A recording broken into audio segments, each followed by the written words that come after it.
premio, se cho dan, non sobra. E se non cho dan, non falta. Por lo tanto, o que si é un premio é algo que che dan, é dicir, é un donativo, é un don, é moi satisfactorio ver que tanta xente, tantos amigos, che dan generosamente primeiro o premio, despois ahora a compañía. Fui un alumno de don Ramón, igual que don Juan Luis Saco, que é o presidente actual da Fundación, e que Franco Grande, poeta, que tamén estará hoxe aquí. Fomos alumnos e con ese motivo conocímonos. Don Ramón era un personaxe como profesor extraordinario. Primeiro porque saludaba a todos os alumnos quitándose o sombreiro, inda que fora pola calle.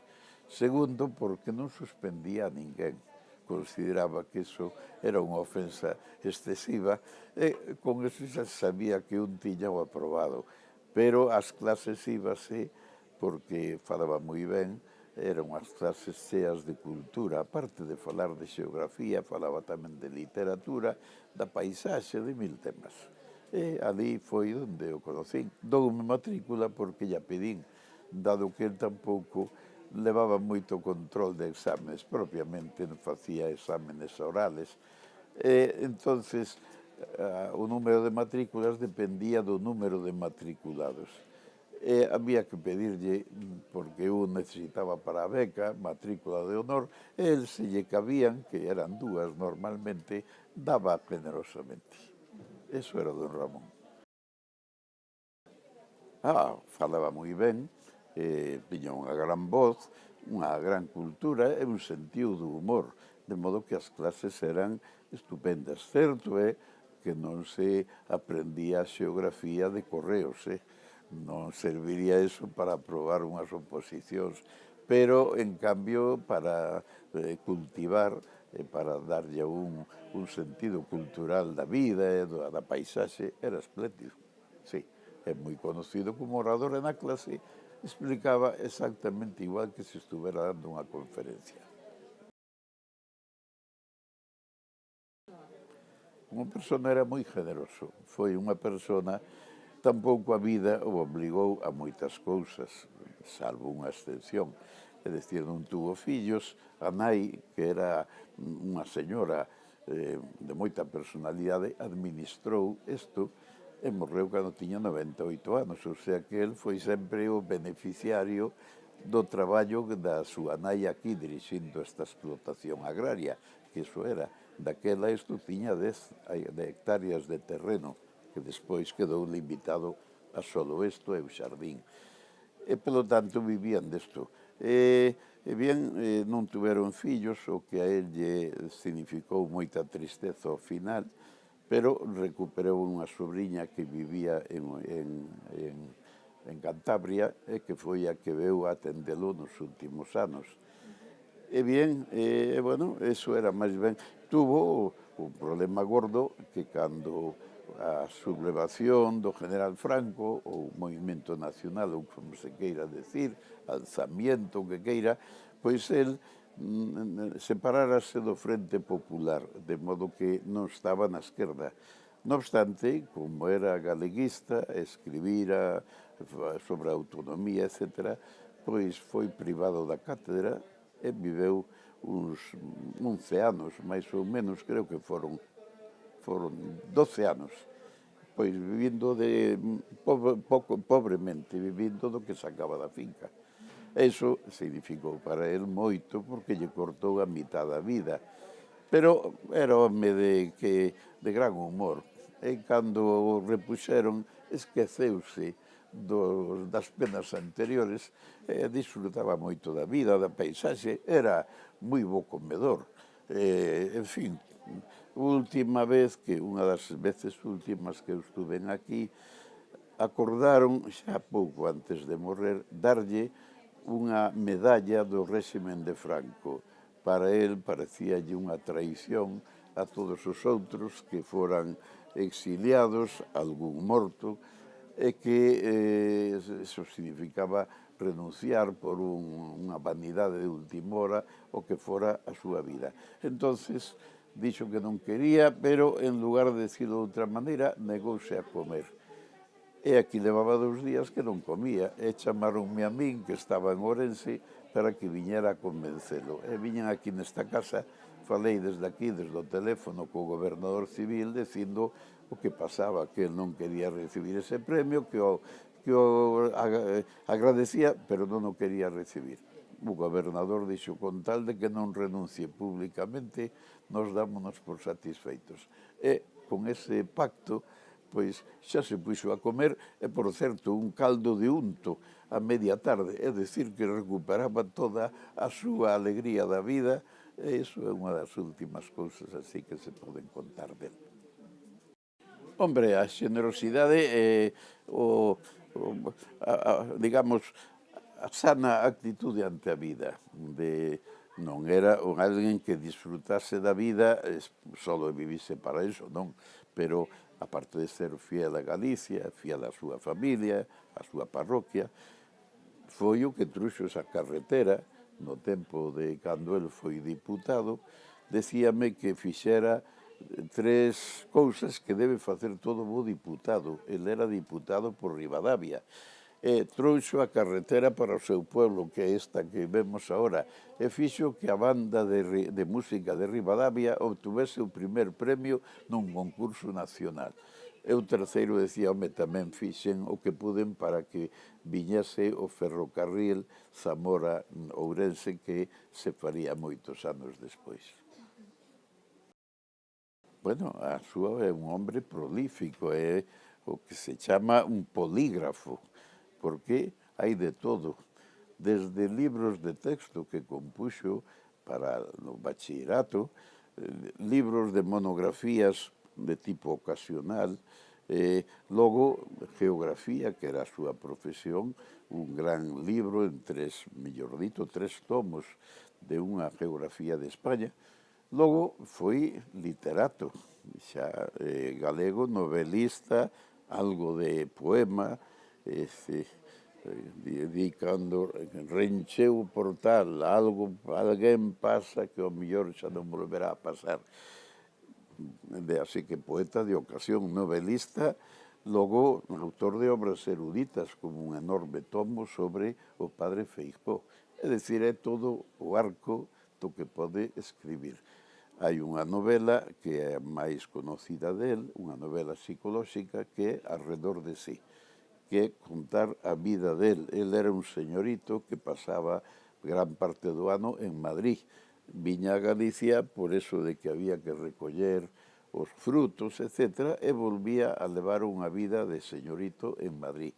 Hasta que un día se dá conta de que aquí había unha aldea, e había analfabetismo, había pobreza, pero ao mesmo tempo había as cousas típicas. Entón é cando fai esa conversión que el chama, baixo o nome de Adrián Solorio, que el chama a viaxe alrededor de sí hasta que desemboca en sí, é dicir, no galego, nesta casa, nos costumes, e como consecuencia demanda autonomía, que hoxe é unha cousa establecida, pero que daquela era casi un pecado político.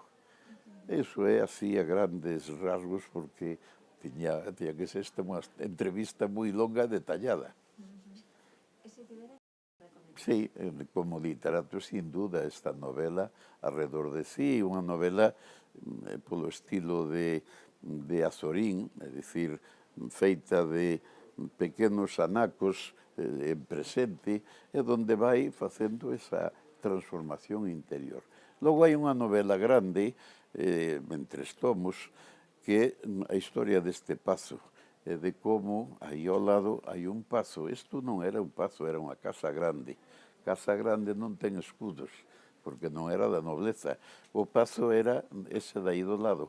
E na novela conta a historia da decadencia dese pazo, en cambio da ascendencia desta casa, que é da burguesía, mentras a outra era a nobreza.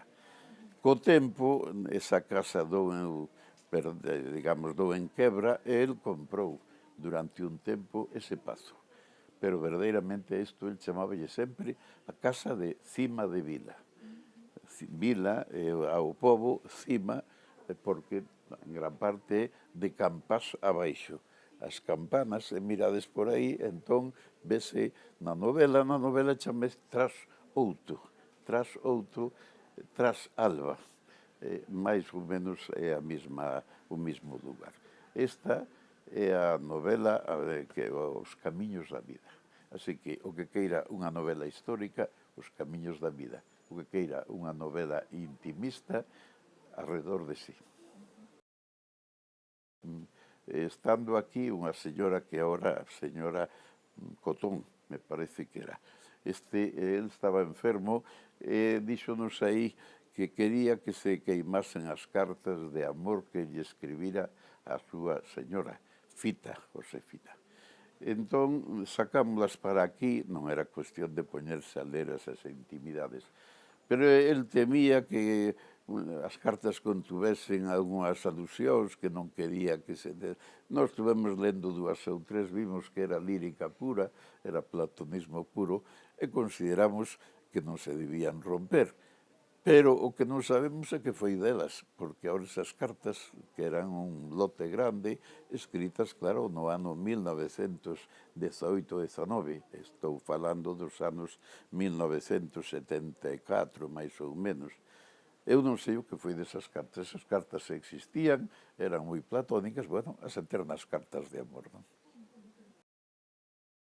Pois mira, primeiro, isto era máis pobre do que agora está. Ali había un galiñeiro, bueno, primeiro, a casa está máis digna porque hai tamén máis diñeiro do que había.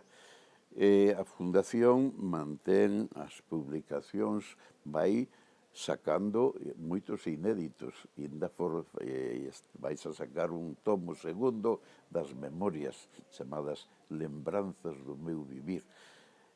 E quedan máis cousas, pero vanse sacando pouco a pouco. Hai que pensar que, de todas maneiras, é un home dunha literatura xa un pouco pasada.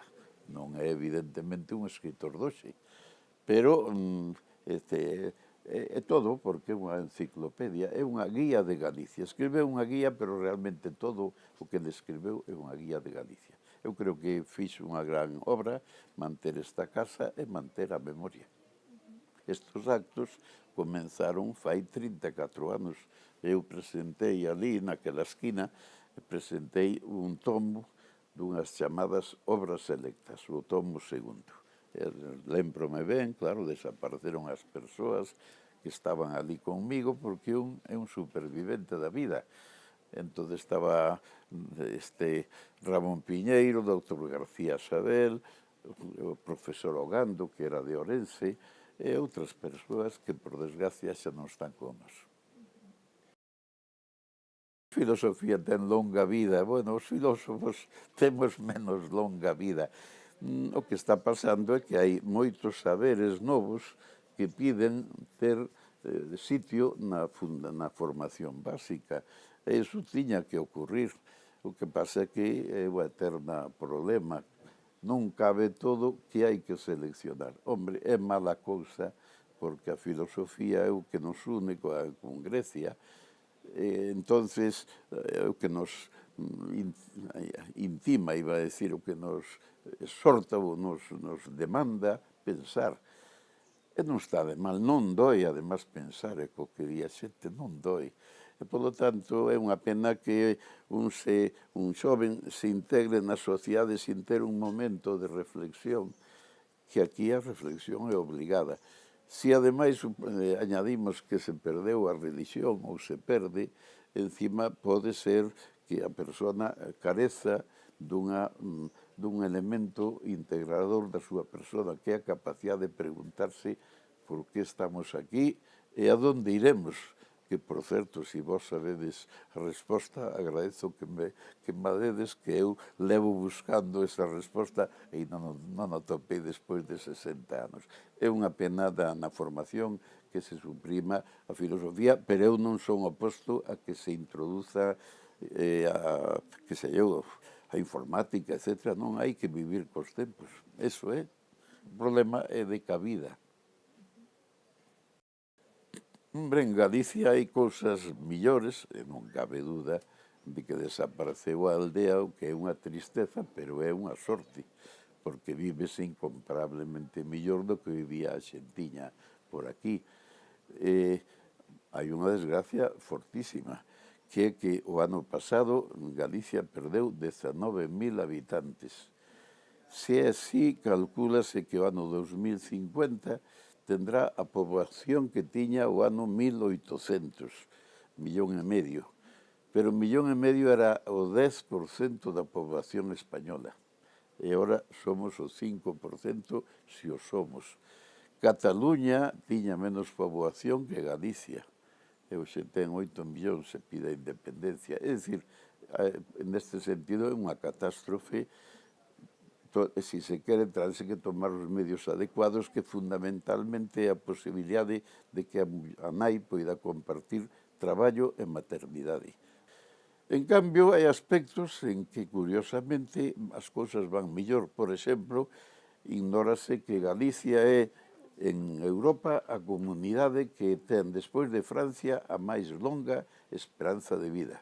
O sea que chegaredes a centenarios. Hai zonas de Galicia que teñen a mesma esperanza de vida que Japón, que é o país do mundo con máis longa esperanza de vida. Eso tradúcese en que este ano pasado hubo 1.400 centenarios. Antes, un centenario era unha cousa moi rara, casi non existían.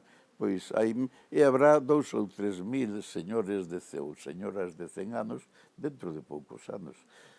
O que hai que crear é unha cultura do estado de maior, que non existe. É dicir, que toda persona, mentras teña algunha capacidade, debe ter dereito á mobilidade. Por exemplo, a permitirlle ter coche, claro que ao mellor hai que dosificar.